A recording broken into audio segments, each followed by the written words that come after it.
আজ আরজি করের নাম শোনেননি বা আরজি করের ওই রাতের ঘটনা সম্পর্কে জানেন না এমন ব্যক্তি হয়তো কমই আছে। দেশ স্বাধীন হলেও আজও আমাদের দেশের মেয়েরা কিন্তু স্বাধীন নয়। ছেলে মেয়েদের নাকি সমাজে সমান অধিকার, কিন্তু কোথায় আজ একটা ছেলে যতটা রাতে নিরাপদ, একটা মেয়ে তা নয়। আমার চ্যানেলে এই ভিডিও করার একটাই উদ্দেশ্য, আরও বেশি করে ছড়িয়ে পড়ুক এই ধরনের অজানা তথ্যগুলো।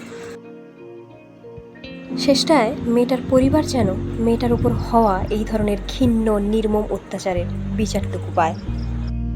সেই দিন রাতেই ওই হসপিটালেই কর্মরত দুজন মহিলার কথোপকথন আপনারা নিজের কানেই শুনতে থাকুন। আরজি কর। হ্যাঁ, জোগাড় থেকে বেরোবো। হ্যাঁ, তো বলো এবার। বলছি ওটা হয়েছে কি বলতো, ও 2টো অব্দি পেশেন্ট ডেকেছে, ঠিক আছে? রাত্রি 2টো? রাত্রি 2টো, ঠিক আছে। 2টো অব্দি পেশেন্ট ডেকেছে, দেখে রুমে এসে অনলাইনে অর্ডার করে 4জন বন্ধু মিলে খেয়েছে, ডিনার করেছে। করে ও খুব টায়ার্ড ছিল, যেহেতু 36 ঘন্টা ডিউটি ছিল, টায়ার্ড ছিল। ও কি করেছে, ওই সেমিনার রুমে গিয়ে শুয়ে পড়েছে একটা রেড কালারের ব্ল্যাঙ্কেট ঢাকা দিয়ে। তারপরে সেমিনার রুমে এমনি কি তোমাদের ওরকম সেমিনার রুমে টুমে ঘুমানো হয়? মানে আমি যদিও কোনো আইডিয়া নেই, ওই জন্য জিজ্ঞেস করছি। না, এবার একটা রেসিডেন্টের ডক্টর রুমস থাকে, আচ্ছা, বুঝতে পেরেছিস? তারপরেও সেমিনার থাকে। এবার সেমিনারে একটা বেড থাকে, আর ডক্টরস রুমে 2টো 3টে যেরকম বড় ঘর হবে সেরকম বেড পাতা থাকে। আচ্ছা আচ্ছা। মেনলি ডক্টরস রুমে শোয়ার কথা, ঠিক আছে? হয়েছিল কি, ওকে বডিটা পাওয়া গেছে সেমিনার রুমে, কিন্তু ঘুমাচ্ছিল ডক্টরস রুমে। যে রুমটা তোর এখন ভাঙা হয়েছে, দেখেছিস রুমটা ভেঙেছে বাথরুমের পাশেই, ঠিক আছে? মানে বাথরুমটাকে অজুহাত দিয়ে ওই রুমের দেয়ালটা ভেঙে দিয়েছে। অ্যাকচুয়াল কাণ্ডটা ঘটেছে তোর ইয়েতে, ওই রুমটার ভেতরে, ডক্টরস রুমে ঘটনাটা ঘটেছে। ওই বডিটাকে রুমে ওই দিন আর কেউ ছিল না, খালি মানে অনলি ওই দিকটাই ঘুমোচ্ছিল। হ্যাঁ, এবার তোকে আমি বলি, অন কলে নিশ্চয়ই একজন থাকবে না, ও জুনিয়র সিনিয়র মিলে থাকে। এমনকি থার্ড ইয়ার একজন থাকবে, সেকেন্ড ইয়ার একজন থাকবে, প্লাস ফার্স্ট ইয়ারের ইন্টার্নশিপরা যারা থাকে তারা ইন্টার্নরা থাকে। আর চেস্ট এমন একটা ওয়ার্ড হচ্ছে, কোভিড এর পর থেকে প্রায় হামেশাই সবার শ্বাসকষ্ট হচ্ছে, মানে আসছে মানেই শ্বাসকষ্ট হচ্ছে। আর চেস্ট ওয়ার্ড আর চেস্ট মেডিসিন দুটোই পাশাপাশি ওয়ার্ড, ঠিক আছে? তো কেউ কি শুনতে পায়নি? কেউ শুনতে পায়নি। ওটাই তো আমি ওই দিনকে ওটাই ভাবছিলাম। এবার দেখ, ধস্তাধস্তি করাতে একটা নিশ্চয়ই চিৎকার হয়, একটা ভাইলেন্ট হয়, বুঝতে পেরেছিস? তারপরে আবার কি, যে 4জন ওর সাথে খেয়েছে তারা কোথায়, তারা কেন মিডিয়ার সামনে আসছে না? তাই তো, তারা কেন আসছে না? তোমার ওই দিন ডিউটি ছিল না রাতে? ওই দিনকে আমি নাইটে ডিউটি করছিলাম। আচ্ছা, আমি নাইটে ডিউটি করে এসেছি, আমার লাস্ট নাইট ছিল। তো আমার তো 3 দিন নাইট থাকে, 3 দিন নাইট থাকার পর লাস্ট নাইট ছিল। লাস্ট নাইটের পর বুধবার আমার লাস্ট নাইট, বুধবার রাতে ঘটনাটা ঘটেছে।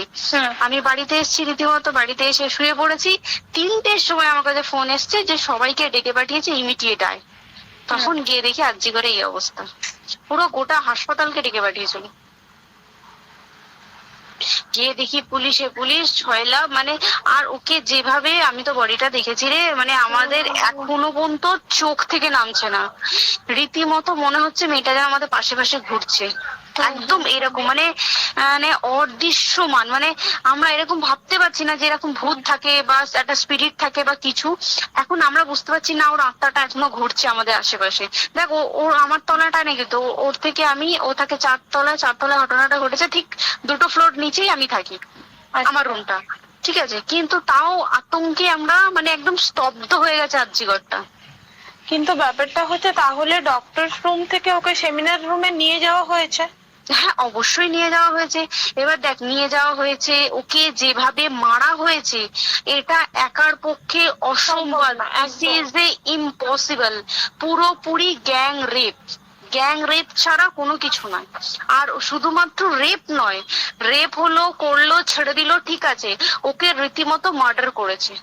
মানে মানে হিসেব মতো যা বুঝছি মানে তোমার কথাতে, হ্যাঁ। ওটা হচ্ছে ওর ওই বন্ধু বান্ধব মেয়েতে জড়িত। এক্স্যাক্টলি, হয় ওর বন্ধু বান্ধব কেউ, ঠিক আছে, মানে 4 জনের মধ্যে কেউ, আইদার ওকে এমন কিছু করতে বলতে, এক বড় বড় কোম্পানিতেও তো এরকম হয়, মানে হয় তুমি আমার সাথে কম্প্রোমাইজ করো, নয় তুমি চাকরি ছেড়ে চলে যাও, হয় তো। এখানেও সেরকম কিছু একটা হয়েছে। যাকে যে ক্রাইম করেছে সেও কিন্তু নর্মাল ডক্টর নয়, কিন্তু সেও একটা ভালো পোস্টে র্যাঙ্ক করছে, বুঝতে পেরেছিস? তবেই কিন্তু পুরো ব্যাপারটাকে হসপিটাল চেপে যেতে চাইছে, পুরো ব্যাপারটা। তাহলে এই সিভিক যে ও কোথা থেকে আসছে? এবার তোকে আমি বলি ওটা কোথা থেকে আসছে। আমাদের প্রিন্সিপাল চেঞ্জ হয়ে গেছে, ডেপুটি সুপার চেঞ্জ হয়ে গেছে, তারপরে আমাদের অ্যাসিস্ট্যান্ট সুপার চেঞ্জ, সব চেঞ্জ হয়ে গেছে। তারপরে যে ওয়ার্ডের ডাক্তাররা ছিল, সিস্টাররা ছিল, ওয়ার্ড বয়রা ছিল, মাসিরা ছিল, সবাইকে ডেকে এখন সাসপেন্ড করা হয়েছে। তারা কোথাও যেতে পারবে না, রোজ গিয়ে কোর্টে গিয়ে দেখা করছে। আজকেও কোর্টে গেছিল সবাই। তারপরে তারপরে তো তোর এগুলো হলো, তারপরে তোর কি বলে, আরে বল না, ওই সিবিআই এটা হয়েছে কি, মানে ও সেই সঞ্জয় রায় যে ধরা পড়েছে, অ্যাকচুয়াল কিন্তু ও নেই, ঠিক আছে? ওর এতটা ক্ষমতাই হয় না। ও অত রাত্রে কি করতে যাবে? ও অত রাত্রে ওখানে কি করতে যাবে? ওর না পেশেন্ট, ও নাকি বলছে দালাল পেশেন্ট নিয়ে গেছে। তো পেশেন্ট নিয়ে যখন গেছে, দিদিটার রুমে যখন যাবে, নিশ্চয়ই দিদিটার রুমে কোনো কাগজপত্র দেখাতে যাবে। সেই অবস্থায় গিয়ে দেখে যে এরকম এরকম ঘটনা, তা ঝাঁপিয়ে পড়েছে ওর উপরে। এরকম কিছু কি, তাও কিছু নয়, শুধু গেছে, দেখছে ড্রিঙ্ক অবস্থায়, ওকে ক্যামেরায় দেখা গেছে ড্রিঙ্ক অবস্থায় গেছে আর এসছে, এইটুকুই দেখা গেছে। তারপরে হচ্ছে কি, তোর অনেক রকম, এখানে অনেক রকম ব্যাপার আছে। যে দিনকে ঘটনাটা ঘটে তার ঠিক 2 দিন পরে ওই সেমিনার বাথরুমের অজুহাত দিয়ে ডক্টর যে রুমের দেওয়ালটা আছে, ওই দেওয়ালটা ভেঙে দিয়েছে। কেন? প্রথমে ওকে বললো সুসাইড করেছে, আমাদের যখন ফার্স্ট খবর আছে তখন সুসাইড করেছে। তারপরে যখন হসপিটালে যাই তখন গিয়ে শুনছি নাকি না, সুসাইড করেনি, এটা রেপ করেছে, রেপ করে মার্ডার করা হয়েছে। এখানে বিশাল বড় একটা গেম চলছে। আর যে ওর উপর কি রাগ ছিল, মানে হ্যাঁ হ্যাঁ হ্যাঁ হ্যাঁ হ্যাঁ হ্যাঁ একদম। আমি তো কি বললাম, শোন, তুই যদি কারোর সাথে কম্প্রোমাইজ করিস তাহলে তোর পোস্ট পারবে, তুই কারোর সাথে কম্প্রোমাইজ করবি না তোকে মার্ডার করে দেবে, মানে ওরকম টাইপের কিছু বলতো। এরকমই টাইপের কিছু একটা ছিল। আইদার খুব রাফ, মানে খুব রাগ, খুব মানে খুব ওর উপরে খুব ফ্রাস্ট্রেশন ছিল, যারই ছিল খুব ফ্রাস্ট্রেশন ছিল।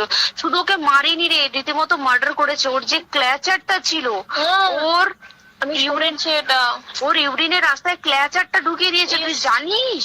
মানে কি বলবো, মানে ওকে দেখা যাচ্ছে না, আমরা তো দেখেছি নিজের চোখে, ওকে দেখা যাচ্ছে না। মানে একটা মৃত্যু কতটা, মানে এইটা মানে প্রচন্ড কষ্ট পেয়ে একটা মেয়ে মারা গেল। আর ওর যে গলাটা চেপে ধরেছে, ওর ওই চেপে ধরাতে মানে এতটাই জোরে চেপে ধরেছে যে চোখ ফেটে রক্ত বেরিয়েছে, বুঝতে পেরেছিস? মানে কি বলতো, যদি ধরা পড়ে না, উচিত মানে যারা এটার সঙ্গে দায়ী না। আর এই যে সিবিআইটা হয়েছে, সিবিআইটা একমাত্র আমাদের জোরেতেই সিবিআইটা এসছে।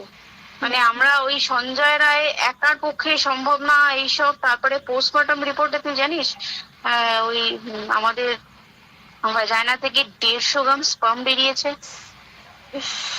পোস্টমর্টম রিপোর্ট 150 গ্রাম স্পার্ম, মানে বুঝতে পারছিস? Not a calculated, minimum minimum কম করে 6 থেকে 7 জন করেছে অপারেট। ওই জন্যই তো আমরা এতটা বেশি ভাইলেন্ট হয়ে গেছি, বুঝতে পেরেছিস? আর আমাদের দেখো, একটা মেয়ে তার কাজের জায়গাতেই ছিল, এমনটা নয় যে রাস্তাঘাটে কোনো বিপদ, তার কাজের জায়গাতেই সেফ নয়। শোন, দেখ বড় বড় কোম্পানিতে কি হয়, রুমের ভেতরে এগুলো হয়, মানে ধর রুমের ভেতরে হলো, যেমন কল সেন্টারে হয়, নাইট শিফটে হয়, এইগুলো একসেপ্টেবল।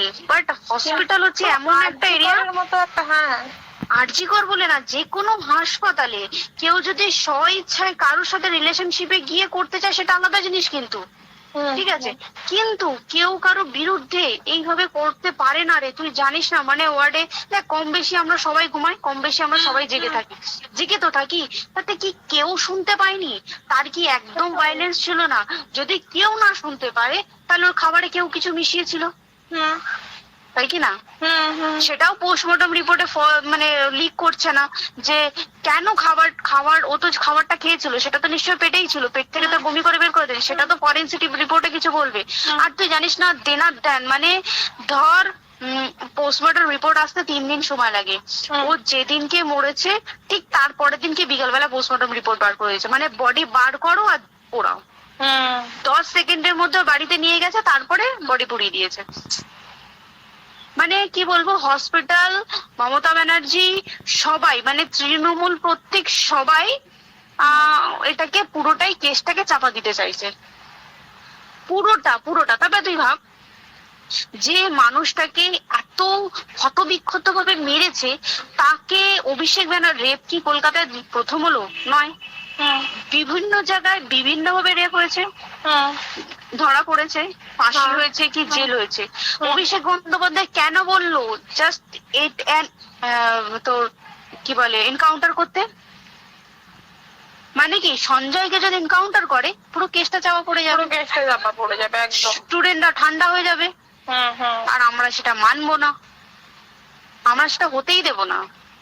তাতে যদি চাকরি মানে আরজিকরটাকে সিল করতে হয় তাতেও আমরা রাজি আছি, সিল করে দেওয়া হোক, আরজিকর সিল করে দেবে মনে হচ্ছে যদি ঠিকঠাক ভাবে। এবার ওই জন্য আমাদের দাবিতে সিবিআই এসছে। এবার তুই একটা কথা বল, যখন দেখতে পাচ্ছে মমতা ব্যানার্জি যে কলকাতা পুলিশ আমাদের জন্য কিছু করতে পারছে না, আমরা কিছু মানতে পারছি না, 7 দিন ধরে বার করতে পারছে না, তাহলে সেটা 2-3 দিনের মধ্যে কেন হ্যান্ড ওভার করে দিল না? তাই কি না? তারপরে দেখ পিডব্লিউডি ওটা লো পোস্টের মানুষ, মানে যারা ভাঙচুর করে, মানে সিমেন্টের যারা কাজ করে তাদেরকে পিডব্লিউডি বলে। এবার পিডব্লিউডি নিশ্চয়ই হায়ার অথরিটি থেকে অর্ডার এসছে তবেই ওরা গিয়ে ভেঙেছে, ওরা নিশ্চয়ই পাগল নয় দুম করে গিয়ে কোনো গভর্নমেন্ট প্রপার্টি ভেঙে দেবে। অর্ডারটা কে পাস করলো যে এখনই চেস্ট ওয়ার্ডটাকে ভাঙতে হলো? সিবিআই আসা পর্যন্ত অপেক্ষা করতে পারতো। কারণ আজকে অত বড় বিক্ষোভ হবার কারণ কি হচ্ছে? একটাই কারণ যে মেয়েটি মারা গেছে, ঠিক আছে, কিন্তু তাকে এত বেশি মলেস্ট করে, এত বেশি রেপ করে বা পেশেন্ট ওকে মেরেছে, তার কি কোনো প্রতিবাদ নেই? তুই কোথায় সেফ পাবি তুই আমাকে বল? তুই ধর চাকরি ছেড়ে আজকের সরকারি চাকরি ছেড়ে তুই প্রাইভেটে যাই, প্রাইভেটও তো তাই একই অবস্থা, একদম প্রাইভেটেও একই অবস্থা। তুই কোনো চায়ের দোকান খুলে বসবি, অনারশিপে তুই বসলেও তাও এসে তো 1000 ছেলেরা থাকে, 1000 ছেলেরা টিস করে, তুই কোথায় কি করবি? তাহলে আমাদের সেফটি কোথায়? আমাদের মুখ্যমন্ত্রী মমতা ব্যানার্জি সে একটা লেডি হয়ে তাহলে আমাদের কি সেফটি দিয়েছে? আমাদের কি লক্ষ্মী ভান্ডার দিলে this is a problem solve? পুরো মাসের আমাদের কি সব খরচা চলে যায় লক্ষ্মী ভান্ডারে? জানি না, আই ডোন্ট নো। মানে আমরা প্রচুর খেপে আছি, প্রচুর। মানে এর বিচার না চাওয়া পর্যন্ত তুই ভেবে চল কি এটা সলভ হবে না। আমরা বিচার নিয়ে আমি 2 দিন ধরেই ভাবছিলাম তোমাকে ফোন করবো, কিন্তু মানে এটা ওটাতে হয়ে উঠছে না। আর তোমাকে তো আমি ওই দিন রাতেই হোয়াটসঅ্যাপ করলাম না, এবার তখনই না আমি ব্যাপারটা অতটা বুঝতে পারিনি। আর আমার তার পরের দিনই ভোরবেলা ডিউটি, আমি সাবধানে থাকিস। হ্যাঁ তাই তো, এখন মানে তোমরাও সাবধানে থাকো সবাই। কি বলবো বল, কিছু বলার নেই। দেখ আমাদের মধ্যবিত্ত মানুষরা আমাদের চাকরি করে খেতেই হবে, সোজা কথা, একদম তাই কি না বল? বাবা এত পুঁজি নেই যে বসে বসে খাবো, ঠিক আছে? সেই মেন্টালিটিও নেই, যদিও থাকে মেন্টালিটিও নেই। হ্যাঁ, এবার পুঁজিতে খাবে। এবার একটা কথা তুই বল, চাকরিটা কোথায় গিয়ে করবো তুই একটা বল? কোন স্টেটে গিয়ে চাকরি করবো তুই আমাকে বল? ওই যেমন মানে এটা হয়তো আমার মা যেমন বাড়ি থেকে 7টার মধ্যে ঢুকে যাও, দিদিকে তো ধরো অনেক রাত অব্দি 9টা 9:30 10টা অব্দি ল্যাবে থাকতেই হয় না। এবার তুই কি করবি বল? কি করবি বলো তো? এখন কিছু করার আছে? দেখ ল্যাবেও তো সব ছেলেরা আছে, ছেলে আছে, মেয়ে আছে, তুই কাকে বারণ করবি? তুই কাকে বিশ্বাস করবি? তুই বল, তুই ধর কলিগদের সাথে খেতে বসেছিস, ঠিক আছে, তোর টিফিনটা যদি কেউ চাইলো তুই তাকে না দিয়ে পারবি?